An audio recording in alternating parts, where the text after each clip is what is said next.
আসসালামু আলাইকুম রহমতুল্লাহি আল্লাহ তাআলা কোরআনে মাজিদে ইরশাদ করেছেন, লিল্লাহি মাফিস সামাওয়াতি ওয়া মাফিল আরদ। আসমান জমিন সমস্ত কিছু আল্লাহ তাআলা সৃষ্টি করেছেন।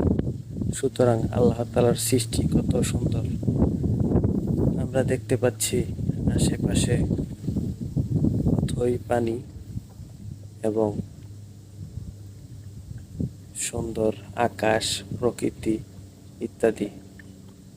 তাই আল্লাহ তাআলা কোরআনে মাজিদে আরো ইরশাদ করেছেন, সূরা হাদীদের প্রথম আয়াতে ইরশাদ করেছেন, সাব্বাহা লিল্লাহি মা ফিস সামাওয়াতি ওয়া মা ফিল আরদ ওয়া হুয়াল আজিজুল হাকিম।